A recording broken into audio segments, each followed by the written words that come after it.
जी बिस्मिल्लाहिर्रहमानिर्रहीम। आज हम पढ़ेंगे एंडोक्राइन ग्लैंड्स।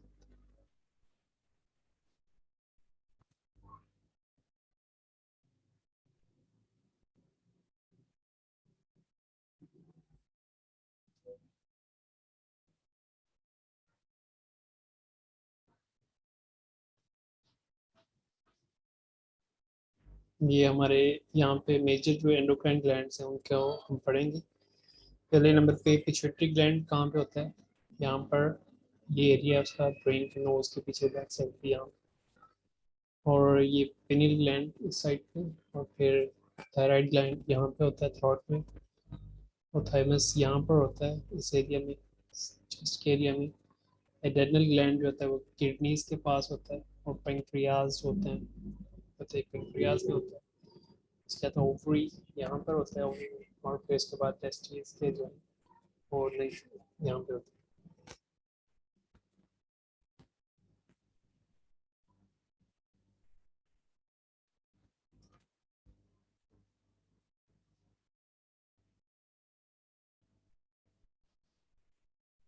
है। जी, एंडोक्राइन सिस्टम एंडोक्राइन सिस्टम है क्या? इसमें कि बेसिकली एंडोक्राइन ग्लैंड्स और हार्मोन्स एक से नजान हो जाए।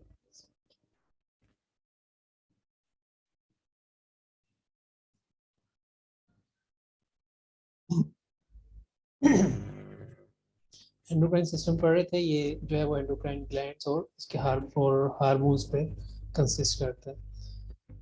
एंडोक्राइन सिस्टम का जो फंक्शन है इसका क्या है? हार्मोन को सेक्रेट करना। कहाँ पे ये हार्मोन को सेक्रेट करते हैं? Blood stream.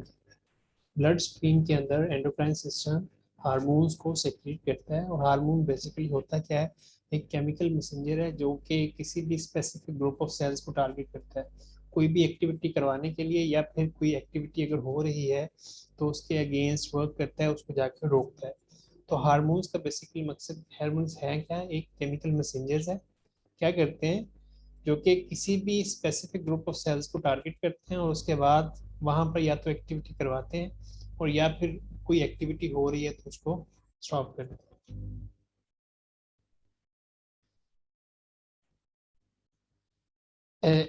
इसके बाद एक्सोक्राइन ग्लैंड्स में होते हैं दो तरह के, और एंडोक्राइन ग्लैंड्स। एक्सोक्राइन ग्लैंड्स वो होते हैं ऐसे ग्लैंड्स जो कि जिनको सिक्रीट करने के लिए मतलब डक्ट की जरूरत होती है और ट्यूब की जरूरत होती है। ये ट्यूब्स के थ्रू और डक्ट के थ्रू जो है वो जो है वो रिलीज करते हैं अपने जो हार्मोन्स होते हैं, ठीक है। किस तरीके से? जिस तरीके से लिवर है, लिवर क्या करता है? बाइल को रिलीज करता है। कहाँ पर? गाल ब्लैडर के थ्रू। Then through a duct into the small intestine. हमने पढ़ा था कि डाइजेशन के लिए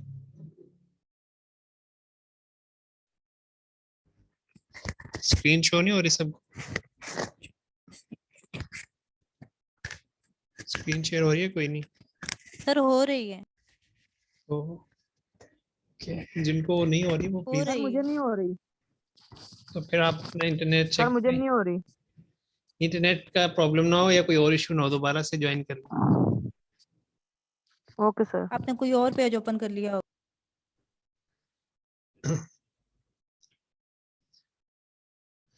ओके।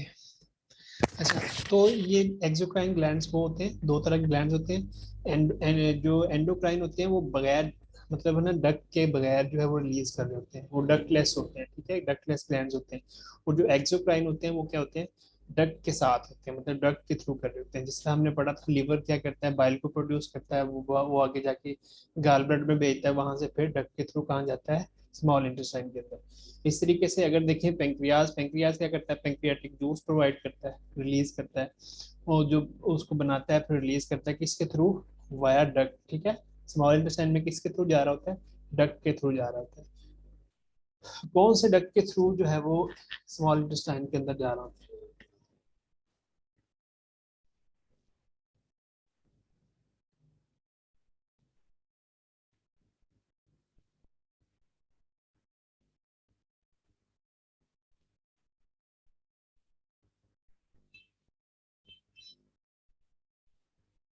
बताएं जी। सर पैंक्रियाटिक डक्ट की बात करें कि जो बाइल जा रही होती है, बाइल डक्ट। जी, और कौन सा होता है डक्ट वहां पे?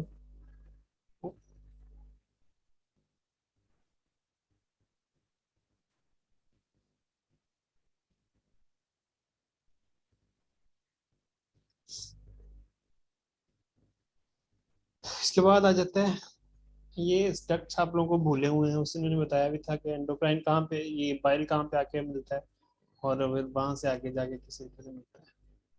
वो ऑप्शन आएंगे तो जेहन में आ जाएगा, लेकिन वैसे माइंड में नहीं होगा तो फिर ऑप्शन में भी समटाइम बंदा कंफ्यूज हो जाता है, इसलिए उसको रट्टे मारने को मैंने बोला। एंडोक्राइन ग्लैंड्स जो होते हैं वो क्या होते हैं, डक्टलेस होते हैं। और इनका काम क्या है, एंडोक्राइन ग्लैंड्स ये डायरेक्ट जो है वो ना ब्लड स्ट्रीम के अंदर हार्मोन्स को रिलीज करते हैं, release hormone directly into the blood stream. Blood transports hormones through out the body, ठीक है। वो ब्लड फिर आगे उसको उस जो हार्मोन जो रिलीज हुए होते हैं एंडोक्राइन ग्लैंड से, उसको पूरी बॉडी के अंदर ट्रांसपोर्ट कर देता है। Each hormone act only a certain kind of tissues called its target tissue. जो भी हार्मोन वहां से रिलीज होता है, एंडोक्राइन ग्लैंड्स जो भी हार्मोन्स रिलीज करते हैं, उन हार्मोन्स का स्पेसिफिक एक पर्पस होता है, उसका खास मकसद होता है और खास टिश्यूज के लिए होता है, खास सेल्स के लिए होते हैं। उन्होंने उसी पर वर्क करना होता है, दूसरे को वो डिस्टर्ब नहीं करते। एंडोक्राइन सिस्टम, इसमें each hormone act on a certain kind of tissues called its target tissue, ठीक है। ये बात बता चुका हूं, अभी भी सेम वही चीज है।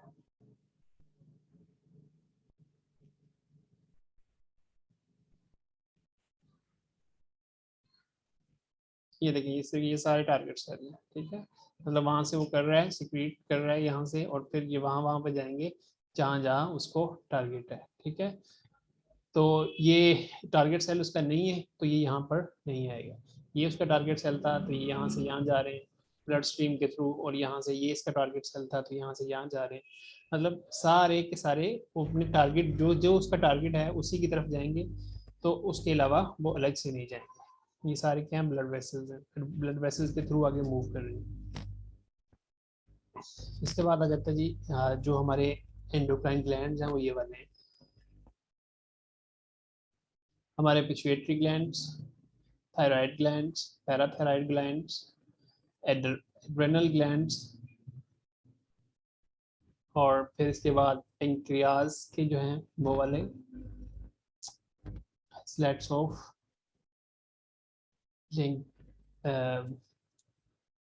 लैंग्रांस, ओके, टेस्टीज और ओवरीज जो हमारे ये वाले। इसके बाद आ जाता है हम पढ़ेंगे पिट्यूटरी ग्लैंड। पिट्यूटरी ग्लैंड को अगर देखा जाए तो इसको मास्टर ग्लैंड भी कहते हैं, अक्सर ये एमसीक्यूज में पहले आता रहा, अब पता नहीं आएगा क्यों। तो इसको मास्टर ग्लैंड भी कहते हैं। मास्टर ग्लैंड क्यों कहा जाता है, क्योंकि ये और जो ये वाला अकेला ग्लैंड और बहुत सारे ग्लैंड्स को प्रोड्यूस कर रहा होता है, डिफरेंट जो है वो इसके पर्पसेस है, मास्टर ग्लैंड इसको कहा जाता है। तकरीबन ये 1 सेंटीमीटर का होता है, डायमीटर इसका 1 सेंटीमीटर होता है।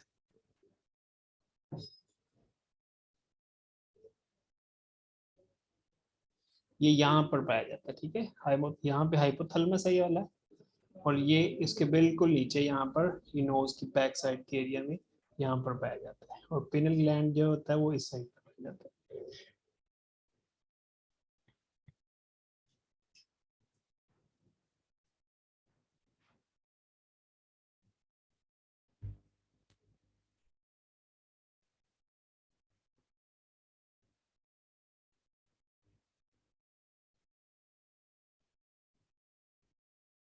Okay ji,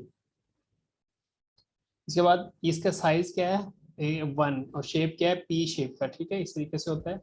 located behind the bridge of the nose, जो नोज का ब्रिज है उसके बिल्कुल बैक साइड पे, at the base of the brain, brain के बैक साइड पे, यहाँ पर ये देख लें बिल्कुल बेस में, उसके ब्रेन के बेस में पाया जाता है और नोज के बैक साइड पे, ठीक है। secrete 9 different hormones which affect many different areas of the body, ठीक है। 9 तकरीबन 9 तरह के जो हार्मोन्स हैं ये सिक्रेट कर रहा होता है सिर्फ अकेला पिट्यूटरी ग्लैंड। तो वो डिफरेंट वर्क होते हैं उनके उनके जो वर्क हैं वो क्या क्या है ये देख लें। पहले नंबर पे ग्रोथ है, ग्रोथ करता है, फिर उसके बाद मतलब ग्रोथ के अंदर जो बॉडी की ग्रोथ होती है छोटे होने से लेकर बड़े होने तक, उसके अंदर वर्क है इसका। फिर उसके बाद ब्लड प्रेशर को कंट्रोल कर रहा होता है।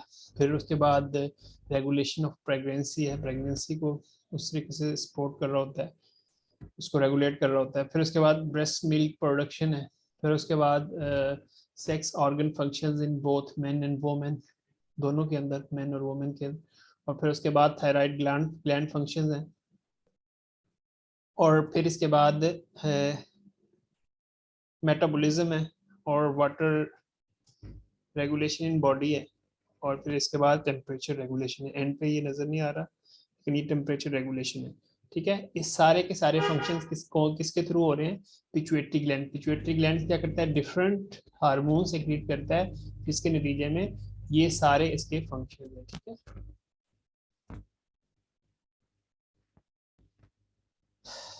ये देख लें, कुछ इसमें दिए हुए हैं उन्होंने, ये पिट्यूटरी ग्लैंड्स, इसके जो कि वो ग्लैंड वो हार्मोन्स, पिट्यूटरी हार्मोन वो हार्मोन जो कि पिट्यूटरी ग्लैंड जो है वो सिक्रीट करता है। ग्रोथ हार्मोन है जीएच। तो ये क्या करता है? Increase body size during childhood and adolescence to maintain body size during adulthood. मतलब बड़े होने के लिए, जो छोटी एज में जब बच्चा छोटा होता है तो फिर उसके बाद लड़कपन की एज में होता है तो फिर उसको ग्रोथ कर रहे होते हैं ये वाले।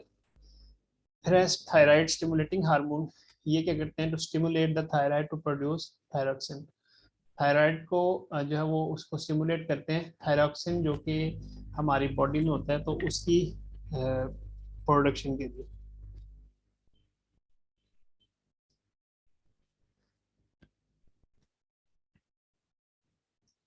थायरोक्सिन क्या होता है? थायरोक्सिन भी एक हार्मोन ही होता है।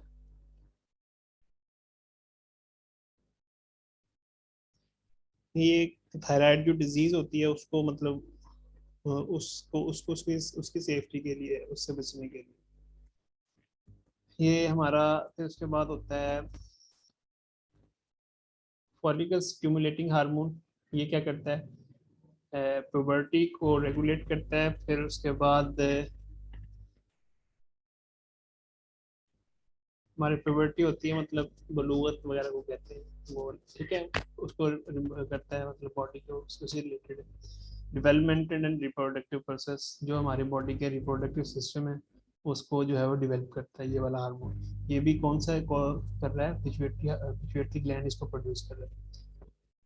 ल्यूटिनाइजिंग हार्मोन, ये क्या करता है? Stimulate the production of oestrogen and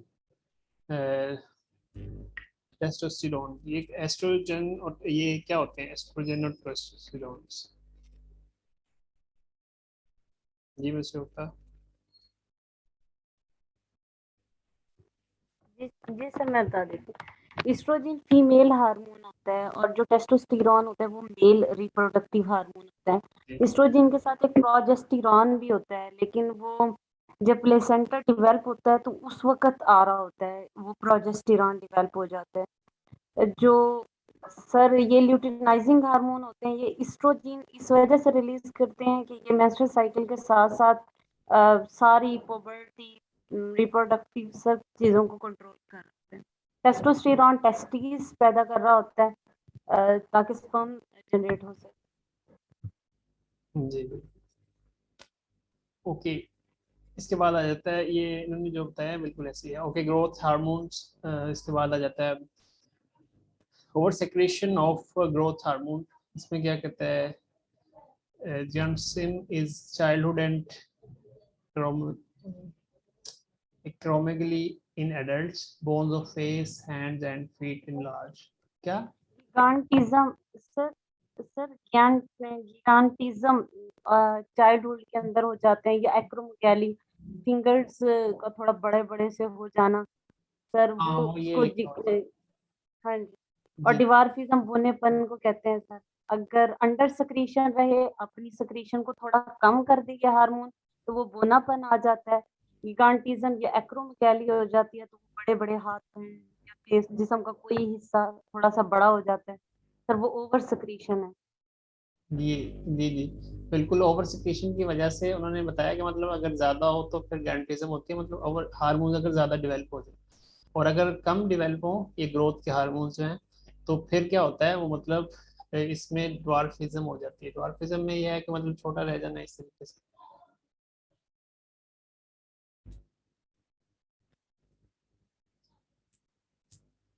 ये भी एमसीक्यूज अक्सर पूछ लेते हैं वैसे, इसको भी माइंड में रखें। प्रोनाउंसिएशन में कोई इशू हो सकता है समटाइम, क्योंकि बस ऐसे होते हैं साइंस के वर्ड्स। थायराइड ग्लैंड्स, थायराइड क्या करता है, लोकेटेड एट द नेक, यहाँ पर होता है इस एरिया में, ठीक है, ये देख।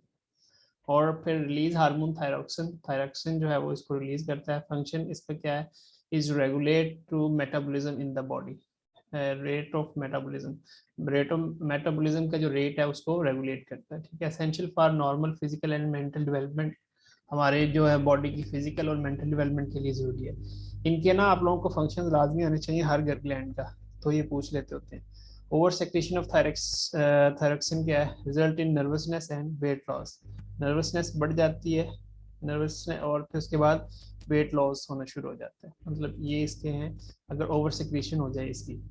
अंडर सेक्रेशन ऑफ थायरोक्सिन क्या है, तो रिजल्ट इन क्रिटिनिज्म, इसमें मेंटल रिटार्डेशन है, जो कि अक्सर आपने देखा होगा उन बच्चों में होती है जो स्पेशल चाइल्ड होते हैं। Small size in child, in children, ये उनके अंदर इशू आ जाता है चिल्ड्रन के अंदर, अगर इसकी प्रॉपर तरीके से रिलीज ना हो, मतलब कम मिकदार में रिलीज हो, अंडर सिक्रेशन वजह।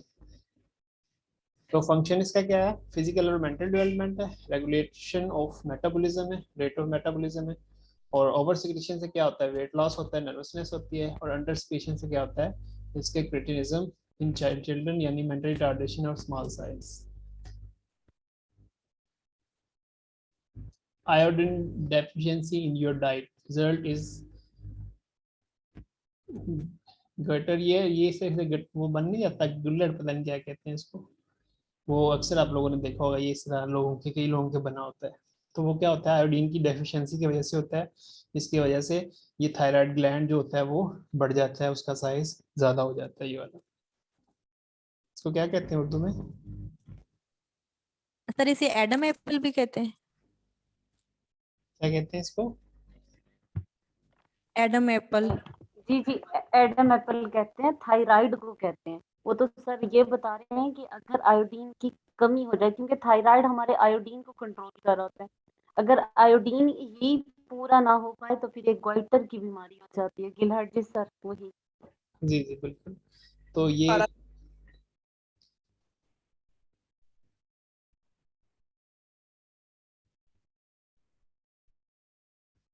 ओके, ठीक है, इज इट क्लियर? मतलब वो क्या जो इशू बता रहे थे, नाम क्लियर आपको?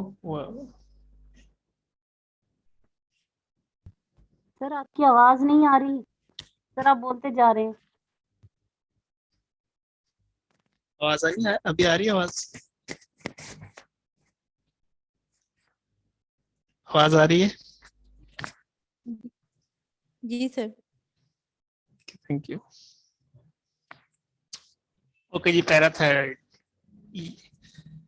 इसका फंक्शन क्या है? Parathyroid is controlled metabolism of calcium, calcium की मेटाबॉलिज्म को कंट्रोल करता है parathyroid. Necessity for normal nerve and muscle functions, हमारे नर्व्स के लिए और फिर मसल के जो फंक्शन है आवाज उनके बस मुझे नहीं आ रही कि बाकी सबको भी नहीं आ रही? नहीं, किसी को भी नहीं आ रही, ये सर ना बोलते जा रहे हैं लेकिन आवाज नहीं आ।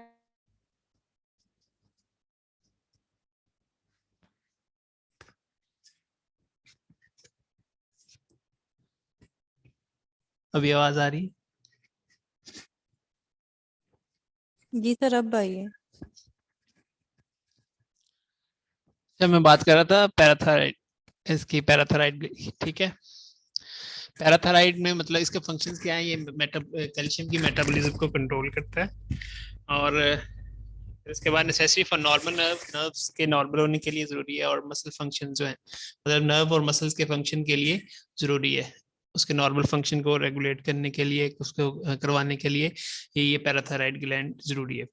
ओके, ब्लड क्लॉटिंग में हेल्प करता है, हेल्दी बोन्स एंड टीथ उसके अंदर हेल्प करता है, ठीक है।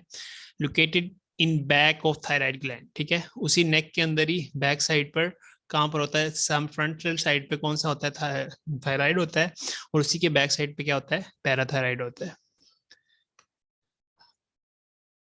हार्मोन इज रिलीज्ड इज पैराथोरोन, ठीक है, ये जो है वो हार्मोन रिलीज करता है। Under secretion of parathormone result in nerve disorder, अगर ये कम हो तो फिर क्या होता है, नर्व डिसऑर्डर हो जाता है, brittle bones and clotting problems. तो ये वाले इश्यूज आ जाते हैं अगर इसकी अंडर सिक्रेशन हो तो। क्योंकि हमने इसके फंक्शंस पढ़ा कि ये फंक्शन करता है क्या है, नर्व और मसल फंक्शन को नॉर्मल करता है। तो अंडर सिक्रेशन होगी तो इट्स मीन दैट कि नर्व डिसऑर्डर होगा। ब्रिटल बोन्स होती मतलब ब्रिटल मतलब टूटना वगैरह, और बोन्स क्लॉटिंग प्रॉब्लम मतलब वो क्लॉट नहीं बनते।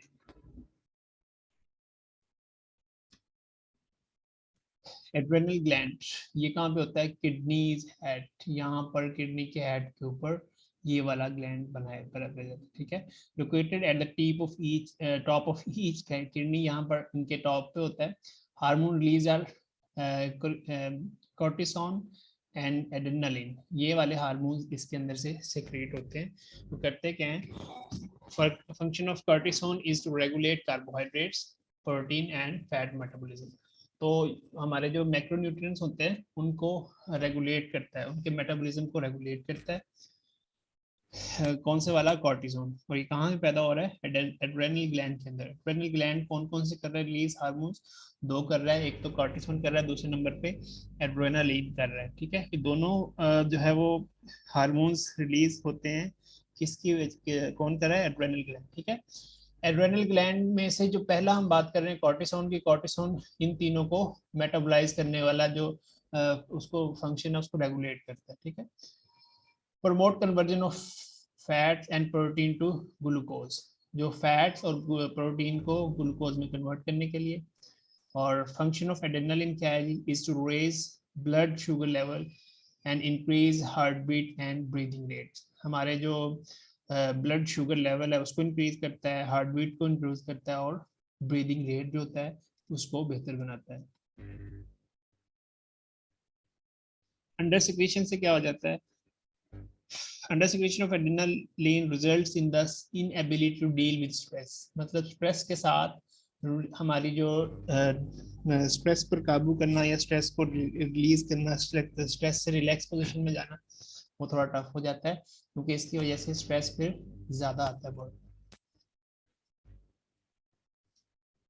हमारे जो भी सोचने होते हैं, जो भी हमारे बॉडी के ऊपर स्टार्ट होते हैं, उसमें हार्मोन्स का बहुत बड़ा इफेक्ट होता है।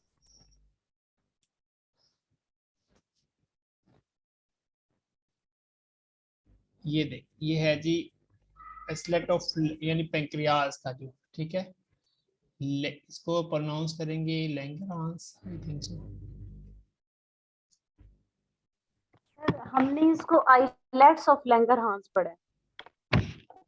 जी जी वो तो है, लैंगरहांस ही है ना वर्ड। ये काम पेंक्रियाज के जो हमारा जो होता है ना वो वाला हिस्सा, जो हमने पिक्चर्स देखी थी स्टार्ट में, अगर देखें तो ये वाला, ठीक है।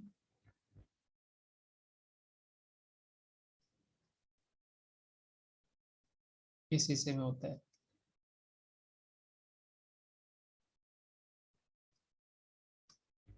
Islet of Langerhans located at the pancreas, यहाँ पर इस एरिया में ये पेंक्रियाज है, यहाँ पर होता है। और hormone secreted on insulin and glucagon, glucagon. मतलब ये दो चीजें ये प्रोड्यूस करता है। पेंक्रियाज का इंसुलिन का तो हमने बहुत बार पढ़ चुके हैं कि ये इंसुलिन जो है वो तो उसको रिलीज करता है। इंसुलिन भी क्या है, एक हार्मोन है। Insulin stimulate glucose uptake by cells, जो मतलब उसको ग्लूकोज को वो स्टिमुलेट करता है। Glucagon glucagon promotes conversion of glycogen, ये क्या करता है कि ग्लाइकोजन में जो कन्वर्जन होनी होती है उसको प्रमोट करता है। इसलिए animal based carbohydrate to glucose, मतलब ग्लाइकोजन को करता है किसके अंदर, ग्लूकोज के अंदर। दो इसके फंक्शन है, ठीक है। उसको ग्लूकोज जो उसको स्टिमुलेट करता है, जो अपटेक होती है उसके सेल्स के थ्रू, और फिर उसके बाद दूसरे नंबर पे क्या करता है, उसको ग्लाइकोजन टू ग्लूकोज कन्वर्ट करता है। ब्लड शुगर रेगुलेशन, इसका क्या है, over secretion of insulin result in low blood sugar. ये पहले बता चुका हूँ कि जब हमने पढ़ा था तब कि ज्यादा इंसुलिन पैदा होगी तो फिर क्या होगा, ब्लड शुगर लेवल लो होगा, और अगर कम पैदा होगी तो हाई होगा। Under secretion of insulin result in high blood sugar, मतलब अगर शुगर इंसुलिन कम पैदा होती है तो फिर शुगर हाई होगा। This can lead to a condition known as diabetes, जिसको डायबिटीज कहते हैं, जो कि आम हम जानते हैं सारे। फिर इसके बाद आ जाता है डायबिटीज टाइप 1। इसमें क्या होता है, usually found in children and young. मैंने बताया था 1 से लेके 40 साल की एज तक ये वाली डायबिटीज टाइप 1 होती है, ठीक है, मतलब 0 एज से लेके एंड तक 40 ईयर्स तक। और 40 ईयर्स के बाद जो होती है वो टाइप 2 होती है। और जो टाइप 2 होती है वो 40 ईयर्स से पहले ऑलमोस्ट नहीं होती। इसमें जो बॉडी है वो एनफ इंसुलिन बल्कि या तो बनाती ही नहीं है, बिल्कुल कम होती है। जरूरी समटाइम ये भी होता है कि टाइप 1 में वो बिल्कुल ही नहीं बनाती, उसके अंदर मतलब इंसुलिन पैदा ही नहीं होती, इंसुलिन जो है वो सिक्रिएट ही नहीं कर रहे होते पेनक्रियाज से। इसमें सिम्टम्स क्या होते हैं, फ्रीक्वेंट यूरिनेशन बार बार होती रहती है, अनयूजुअल थ्रस्ट मतलब बार बार प्यास लगती है, एक्सट्रीम हंगर भूख बहुत लगती है, अनयूजुअल वेट लॉस, और फिर एक्सट्रीम फटीग एंड इरिटेबिलिटी, मतलब ये सारी चीजें होती हैं। आजकल तो वैसे मुझे भी हो रहा है कि मुझे तो अच्छा, ये सारी चीजें उसके अंदर होती हैं डायबिटीज टाइप 1 की।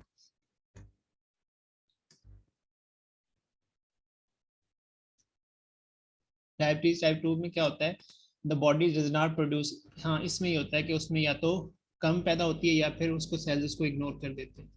तो अगर इससे ये होता है कि if you consume too much sugar over a long period of time, बहुत ज़्यादा आप यूज़ कर रहे हो शुगर जो है काफ़ी ज़्यादा अरसे तक, your body has to release your amount of release large amount of insulin, this can result in your cells building up to a tolerance for insulin which mean they would not be affected. मतलब बहुत ज़्यादा देर तक use करते हो तो फिर उसमें ये इशू आता है। सिम्टम इसमें क्या होते हैं, पहले नंबर पे इसमें जो नंबर डायबिटीज टाइप 1 के सिम्टम्स हैं वो सेम सारे के सारे होंगे।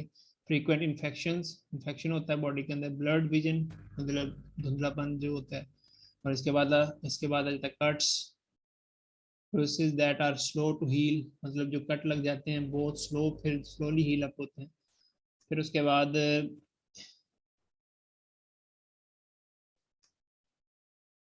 Tingling numbness in the hands, मतलब हाथ वगैरह वो कांपना शुरू हो जाते हैं।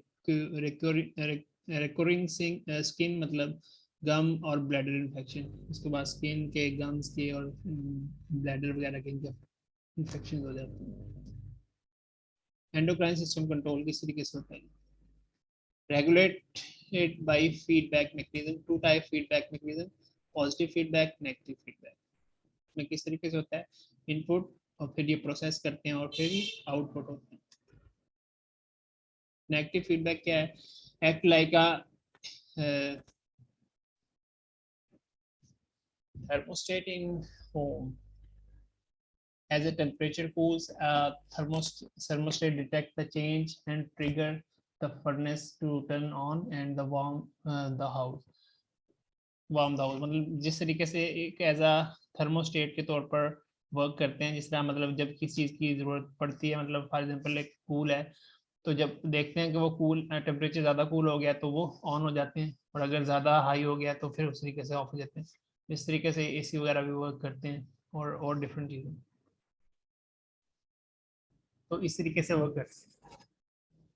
Once the temperature reach its thermostat setting, the furnace turn off, मतलब जो बॉडी के अंदर ज़रूरत होती है, जितनी ज़रूरत होती है उस वहाँ तक पहुँच जाए तो उसके बाद वो उसको ऑफ कर देता है, मतलब वो हार्मोन जो होते हैं वो रिलीज करना वो उसको ब्रेक कर देते हैं।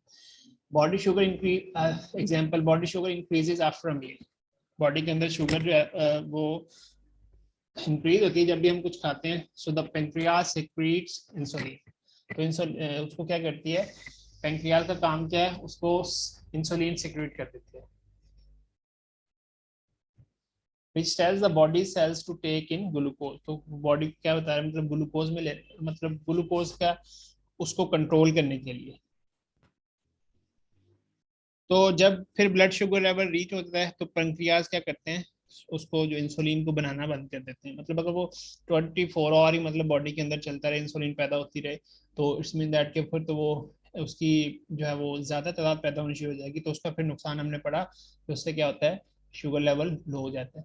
इसी तरीके से अगर बाकी हार्मोन जो हमारे ग्लैंड्स हैं वो बाकी हार्मोन्स को डिवेल्प करना शुरू कर दें, मतलब बनाते रहें, हार्मोन्स सीक्रेट करते रहें ऑल टाइम, तो फिर या तो एक्सेसिवनेस हो जाएगी, और अगर जब वो रुक जाएंगे बनाना तो फिर क्या हो जाएगी, उसकी कमी हो जाएगी।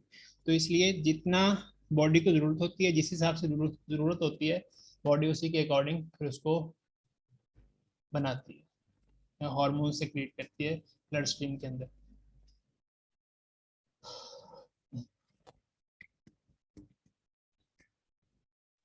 होम्योस्टेसिस हमने कल पढ़ा था, कल पता नहीं परसों पढ़ा था, क्या होता है?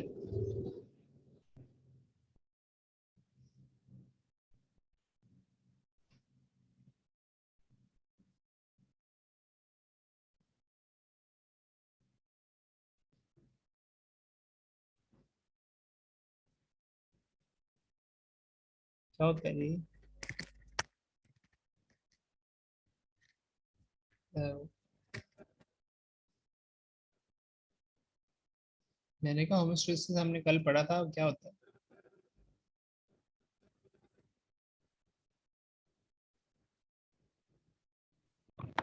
सर ये एक मैकेनिज्म है जिसमें हम बाहर के माहौल के मुताबिक हम अपने जिस्म के दर्जा हरारत को रेगुलेट करते हैं। सर होम्योस्टेसिस एक ऐसा फिनोमेना। नहीं, मतलब ये एक स्टेडी स्टेट है, मतलब इसको हम कह सकते हैं नॉर्मल स्टेट है, जिसके अंदर हमारी ना बॉडी मतलब हर लिहाज से है, सिर्फ टेम्परेचर को नहीं हम कहेंगे, इसमें हमारी बॉडी के जो भी फिजिकल है या केमिकली है या जो भी है, मतलब जो भी कंडीशंस होती हैं उसको जो मेंटेन करता है, उस वो सारा जो होता है वो उसको बोलते हैं होमोस्टेसिस।